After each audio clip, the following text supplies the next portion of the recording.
بسم الله الرحمن الرحيم إنا فتحنا لك فتحا مبينا Au nom d'Allah, le tout miséricordieux, le très miséricordieux. أعوذ بالله من الشيطان الرجيم بسم الله الرحمن الرحيم الحمد لله ثم الصلاة والسلام على أشرف المرسلين سيدنا محمد وعلى آله وصحبه وسلم ربي اشرح لي صدري ويسر لي أمري واحلل عقدة من لساني يفقهوا قولي صدق الله العظيم.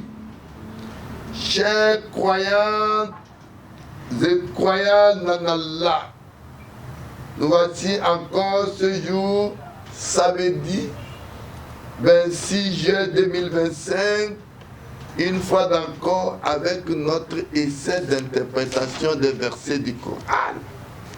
Essai.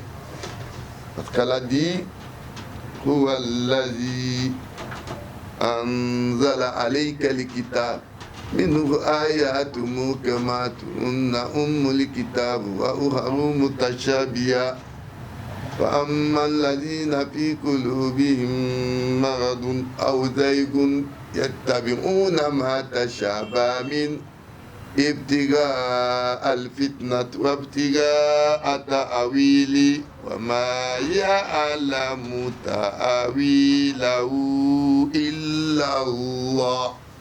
Elle a dit c'est Allah qui a révélé le Coran, Kitab Sunnah, Minu Ayat Mukemat. Le Coran, c'est un livre plein de sagesse, plein d'instructions. Et quand vous les lisez, vous entendez immédiatement les instructions d'Allah. Il y a certains versets qui demandent des circonstances de révélation, qui demandent le choix des mots.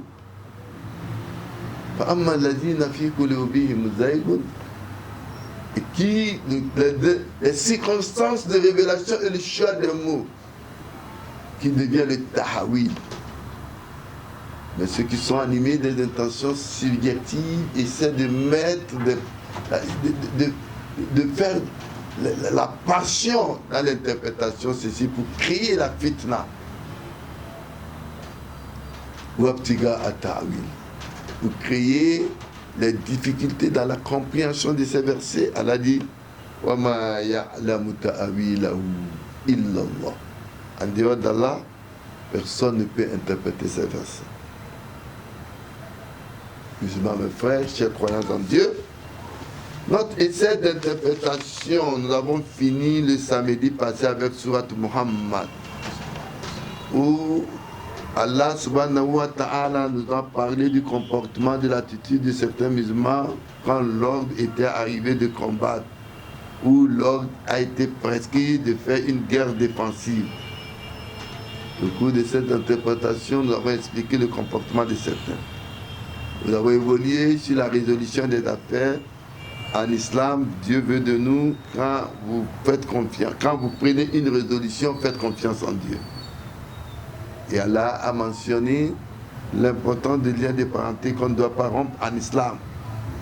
Toujours faire du bien. Et Allah a interpellé de faire appel à la réflexion sur le Coran. Et Allah nous a demandé dans ces versets de perpétrer à l'établissement la paix sur terre. Et enfin, il a appelé les musulmans à œuvrer à la largesse. Et s'ils refusent, Allah donnera, il va les faire remplacer par un peuple qui ne sera pas comme eux. Aujourd'hui, nous allons commencer une autre sourate dénommée Surat al-Fatih. فليتفضل مشكورا. أعوذ بالله من الشيطان الرجيم. Avant cela, cette sourate dénommée Surat al-Fatih, qui a été révélée à Médine, est de 29 versets. Et dans cette sourate, Allah a parlé du traité de Hudaybiyah qui a eu lieu dans le mois de Zulqa'da à la veille du mois de l'Hujjah du pèlerinage. 6 ans après que le prophète a quitté sa ville et qui était dans la main des païens autocrates. Un homme de fidèles, l'année-là, environ entre 1400 et 1500, avait suivi le prophète pour faire d'abord la Umrah, le petit pèlerinage, qui viendra se terminer par le grand pèlerinage. À Hudaybiyah, le prophète s'est vu empêché donc avec ceux qui le suivaient de rentrer à Makkah. À cet endroit, un accord de paix a été conclu, connu sur le traité de Hudaybiyah, qui stipule traité de paix pour 10 ans entre les deux, à savoir entre les deux parties de la liberté des tribus à choisir ou s'éloigner donc à un parti. Les Qurayshites de Makkah peuvent se joindre au prophète sans une permission. Le prophète et son parti ne devraient pas rentrer à Makkah l'année-là, cette année-là. Les musulmans qui étaient venus à Makkah ne devraient pas être obligés de renoncer leur foi. Et Hudaybiyah a été une grande victoire morale et sociale aussi bien que politique pour la communauté musulmane. Donc, cette sourate, dénommée ainsi l'ouverture, va marquer donc le début de l'avancée ou de progrès de l'islam. Falyatafaddal mashkoura. أعوذ بالله من الشيطان الرجيم بسم الله الرحمن الرحيم إنا فتحنا لك فتحا مبينا ليغفر لك الله ما تقدم من ذنبك وما تأخر ويتم نعمته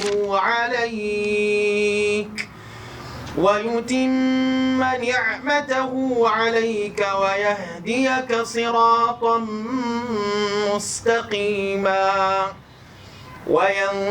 وينصرك الله نصرا عزيزا هو الذي أنزل السكينة في قلوب المؤمنين ليزدادوا إيمانا مع إيمانهم ولله جنود السماوات والأرض وكان الله عليما حكيما ليدخل المؤمنين والمؤمنات جنات تجري من تحتها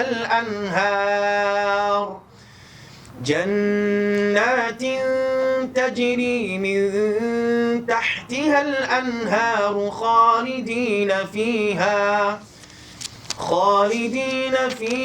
ويكفر عنهم سيئاتهم وكان ذلك عند الله فوزا عظيما بسم الله الرحمن الرحيم إنا فتحنا لك فتحا مبينا Allah subhanahu wa ta'ala nous dit dans ce verset, oui, nous t'avons rendu victorieux d'une victoire éclatante. La victoire éclatante. D'abord, dans cette sourate, quand Allah dit nous, il n'y a pas plusieurs Allah. Le nous, c'est un signe de respect. Comme vous pouvez, dans des services, dire à votre directeur vous, ou le directeur, par signe de respect, dira nous avons décidé. C'est un signe de respect qui ne veut pas dire qu'il y a plusieurs Allah. Allah est unique et indivisible. Allah dit nous t'avons rendu victorieux d'une victoire éclatante. Après la lutte féroce contre l'islam, les Qurayshites ont finalement, lors du traité de Hudaybiyah, accepté l'islam. نعم. ليغفر لك الله ما تقدم من ذنبك وما تأخر ويتم نعمته Afin عليك que Dieu te pardonne les prémices de ton péché et ce qui entarde et qu'il parachève sur toi son bienfait et qu'il te guide au droit chemin. Non. ويتم نعمته عليك ويهديك صراطا مستقيما. Et afin que Dieu te secoue d'un puissant secours, il y a 3 points qui ont marqué le traité de Hudaybiya. Le pardon qui est très équivalent à la bénédiction, le respect et la reconnaissance de la dignité de la prophétie reconnue en Arabie et l'ouverture de la porte directe de l'islam. Bref, ces 3 points sont le pouvoir d'une aide. Non. وينصرك الله نصرا عزيزا. Allah dit, c'est lui qui a fait des... Allah dit, et afin que Dieu te secoue d'un puissant secours. Non, c'est lui qui t'a fait. هو الذي أنزل السكينة في قلوب المؤمنين ليزدادوا إيمانا مع إيمانهم. Allah dit, c'est lui qui a fait descendre la tranquillité dans les cœurs des croyants. Ceux qui croient en Dieu, ils ont une tranquillité d'esprit. Ils ont la tranquillité dans leur cœur. Mais ceux qui ne croient pas en Allah, ils ne croient pas en Dieu, Allah place une maladie dans leur cœur. Allah dit donc, il a fait descendre la tranquillité dans leur cœur des croyants pour qu'ils croisent de croyance, qu'ils croissent plutôt de croyance en croyance. Non.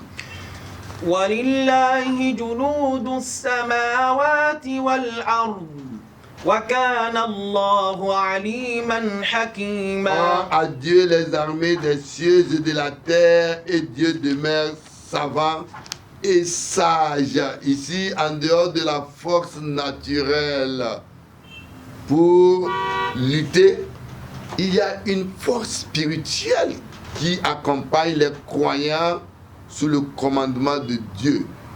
Il y a, rappelez-vous, des Ashab al-Fil qui avaient voulu détruire la Kaaba et qu'ils étaient armés, appelés les éléphants.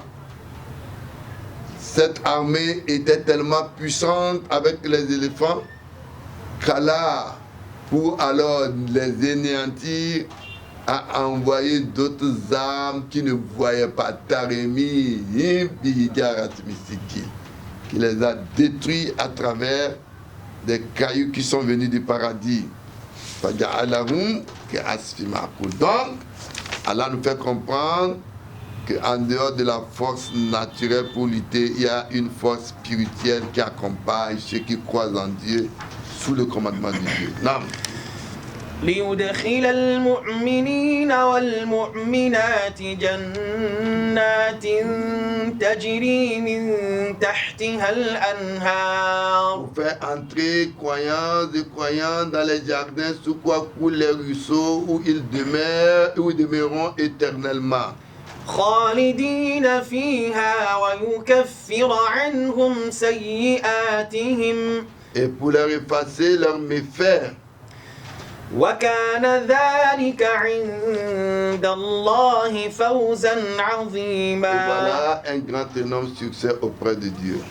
ويعذب المنافقين والمنافقات والمشركين والمشركات الظانين بالله. Allah dit, et pour châtier les surnoises et les surnoises et les faisseurs de Dieu et les faisseuses de Dieu qui pensent de Dieu penser de mal.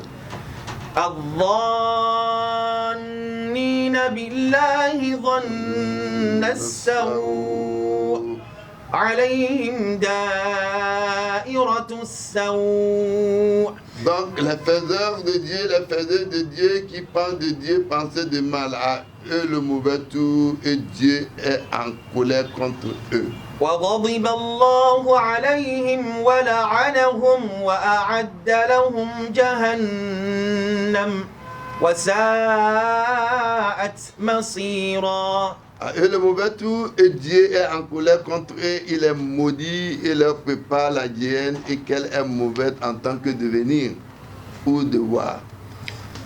ولله جنود السماوات والأرض وكان الله عزيزا حكيما. À Dieu les armées des cieux et de la terre, et Dieu demeure puissant et sage. إنا أرسلناك شاهدا ومبشرا ونذيرا. Allah rappelle la mission du prophète Mohammed. Oui, nous t'avons envoyé un témoin. Tu es un témoin pour tout ce qui est venu avant toi, tout ce qui va arriver après toi. Et annonciateur, tu annonces la bonne nouvelle à ceux qui croient de ce qui les attend, et avertisseur, tu avertis aussi ceux qui attendent, ceux qui ont mécrit et qui ont suivi le diable. Allah dit, toi le prophète, c'est ton rôle ça. Non. لتؤمنوا بالله ورسوله وتعزروه وتوقروه وتسبحوه بكرة وأصيلا. Allah dit pour que vous croyiez dans Dieu et à son messager, et que vous l'assistez et reconnaissez sa dignité, et que de lui vous chantiez pureté matin et après-midi.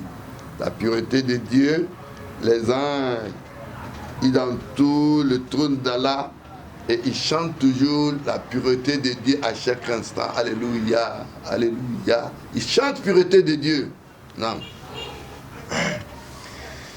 إن الذين يبايعونك إنما يبايعون الله يد الله فوق أيديهم فمن نكث فإنما ينكث على نفسه ومن أوفى بما عاهد عليه الله فسيؤتيه أجرا عظيما. Allah dit oui, ceux qui te prêtent serment ne font que prêter serment à Dieu.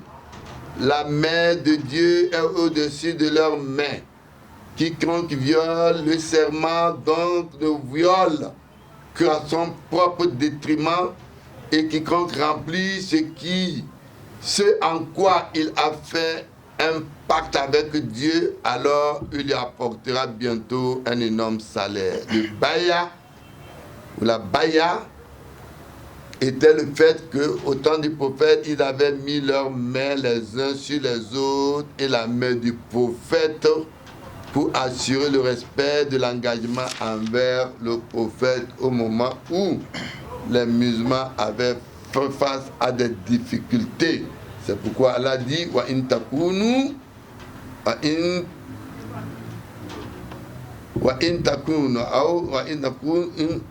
nakasu a'immatal kufr innahum la aymana lahum. Nam. وإن نكثوا أيمانهم من بعد عهدهم وطعنوا في دينكم فقاتلوا أئمة الكفر. وإن نكثوا أئمة الكفر إنهم لا أيمان لهم لعلهم ينتهون. وإن نكثوا أيمانهم من بعد عهدهم وطعنوا في دينكم فقاتلوا أئمة الكفر إنهم لا أيمان لهم لعلهم ينتهون. Et si après le pacte ils violent leur serment et attaquent votre religion, alors combattez-les. Les meneurs de la mécréance. Non, pas de serment pour eux, peut-être cesseront-ils. Et Allah dit, Allah tuqatiluna qawman nakasu aymanahum. ألا تقاتلون قوما نكثوا أيمانهم وطعنوا ألا تقاتلون قوما نكثوا أيمانهم وهموا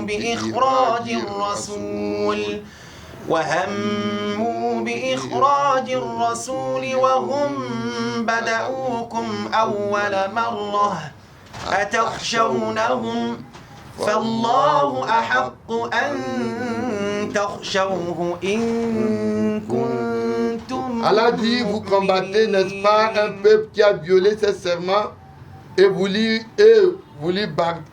bannir le messager, et c'est eux qui vous ont entrepris les premiers. Allez-vous les détourner? Dieu a plus de droit à ce que vous le redoutiez, et si vous êtes donc croyants. Non, bismillah. سيقول لك المخلفون من الأعراب شغلتنا أموالنا وأهلنا فاستغفر لنا يقولون بألسنتهم ما ليس في قلوبهم قل فمن يملك لكم من الله شيئا إن أراد بكم ضرا أو أراد بكم نفعا بل كان الله بما Allah dit, c'est des besoins qui ont été laissés en arrière. Donc vont te dire, toi le prophète, nos biens et nos familles nous ont été accaparés, implore donc pour nous pardon. Ils disent avec leur langue ce qui n'est pas dans leur cœur. Dis, qui sera maître de quoi que ce soit pour vous en face de Dieu, s'il vous veut du mal ou s'il vous veut du bien. Non, mais Dieu demeure informé de ce que vous œuvrez. Ici, quand le prophète Muhammad a commencé de Médine à Makka, qui est fini à Hudaybiyah, il a fait ce déplacement. Et il a été demandé à tous les musulmans de le joindre dans un contrat pur, sincère. Mais certains venus du tribu du désert se cachaient derrière et donnent des excuses. Ces gens-là, leur foi existe, mais leur foi a été affectée. Les fausses excuses étaient sur les calculs basés sur les profits et pertes. Les profits des pertes mondaines, oubliant l'aspect du profit des pertes spirituelles. Bref, le serment et motivation est connu par eux qu'ils avaient pris avec le prophète. Non. بل ظننتم أن لن ينقلب الرسول والمؤمنون إلى أهليهم أبدا. Non, mais vous pensiez que le messager, les croyants, ne retournaient jamais plus à leur famille, et cela dans vos cœurs a été enjolivé. وزين ذلك في قلوبكم وظننتم ظن السوء Et vous avez وكنتم pensé de mal et vous قوما êtes devenus des gens perdus. Leur foi était tellement affectée de telle sorte qu'ils ont pensé que le pire devait arriver au prophète Muhammad et ceux qui l'ont suivi. Les Mecquois de Quraysh devaient les détruire selon leurs pensées, tout surtout qu'ils n'étaient pas armés. Ils avaient donc une foi faible et avaient eu de mauvaises pensées. Non. ومن لم يؤمن بالله ورسوله Ouais, et quiconque ne croit pas en Dieu et à son messager, alors pour les méfiants, nous avons préparé un feu appelé Saïr. Non. ولله ملك السماوات Oui, or à Dieu la royauté des cieux et de la terre. يغفر لمن Il pardonne à qui il veut et châtie qui il veut. Dieu demeure cependant pardonneur, miséricordieux. وكان الله غفورا رحيما سيقول المخلفون إذا انطلقتم إلى مغانم لتأخذوها ذرونا نتبعكم Oui, ceux qui ont été laissés arrière diront quand vous marcherez au butin, vous vous l'emparez. Laissez que nous vous suivons. Il voudrait donc changer la parole de Dieu. Dit, jamais vous ne nous suivrez pas. Ainsi que Dieu a-t-il dit auparavant. Ainsi Dieu a-t-il dit auparavant, mais ils diront plutôt, vous êtes jaloux de nous. Plutôt c'est eux qui ne comprennent guère. Allah subhanahu wa ta'ala, dans ce verset, il trouve que d'abord, pour ces gens-là, au verset 14, on dit la vérité des cieux de la terre que le démon doit inévitablement être puni. Le seul moyen pour s'échapper est de repentir à la clémence de Dieu. Et que la justice de Dieu est punie, mais sa grâce est pardonnée. Or, la grâce est prédominante dans l'univers futur de Dieu. Ils viennent donc avec un autre motif derrière leur pensée. Le voyage du pèlerinage n'avait pas d'assurance. La prochaine fois, quand ils auront l'assurance, ils viendront faire le pèlerinage. Mais par cette pensée, ils veulent changer la loi de Dieu et son décret. C'est pourquoi Allah dit Kama akhrajaka rabbuk. كما أخرجك ربك من بيتك بالحق. De même, c'est à bon droit que ton Seigneur t'a fait sortir de la maison. Malgré la répulsion qu'une partie des croyants ressentait. يجادلونك في الحق بعدما تبين كأنما يساقون إلى الموت وهم ينظرون. Ils disputaient avec toi d'une vérité après qu'elle est clairement apparue. Comme si on les avait donc poussés vers la mort, alors qu'ils regardaient. Allah dit alors qu'ils regardaient. Donc ici, le djihad n'est pas pour un avantage personnel qu'ils étaient invités pour, mais plutôt un effort dans la guerre imposée et la paix dans la cause de Dieu. Non. قل للمخلفين من الأعراب ستدعون إلى قوم أولي بأس شديد vous serez bientôt appelés contre des gens pleins de force de rigueur. Non. فإن تطيعوا يؤتكم Il الله vous faudra les أجرا combattre, il حسنا leur faudra faire soumission. Mais si vous obéissez Dieu, تتولوا كما vous توليتم apportera un beau من قبل salaire. يعذبكم Tandis عذابا que si vous tournez le أليما. dos comme auparavant, vous avez tourné le dos, il vous châtiera d'un châtiment douloureux. Et le dernier verset de cet article d'aujourd'hui, non. ليس على الأعمى حرج ولا على الأعرج حرج ولا على المريض حرج ومن يطع الله ورسوله يدخله جنات تجري من تحتها الأنهار ومن يتولى يعذبه عذابا أليما. Allah dit nul griffe à l'aveugle, nul griffe au boiteux, nul griffe au malade, et quiconque obéit à Dieu et à son messager, il le fera entrer dans les jardins sous quoi coulent les ruisseaux. Quiconque par exemple tourne le dos, Allah dit, il le châtiera d'un douloureux châtiment. Le djihad n'est pas appelé que par un responsable qui est un leader de la communauté avec une discipline et cela aura une récompense spirituelle à l'au-delà. C'est sur ce verset que Allah subhanahu wa ta'ala a interprété les gens pour dire wa man yatawalla yu'adhibuhu azaban alima. Que notre essai d'interprétation de ce jour va s'arrêter. Ce que nous avons pu dire de bien d'Allah, nos insuffisances sont nos manquements. Qu'Allah nous fasse connaître sa science religieuse. Aza wa salamu alaykum wa rahmatullahi wa barakatuh. مغفرة وأجرا عظيما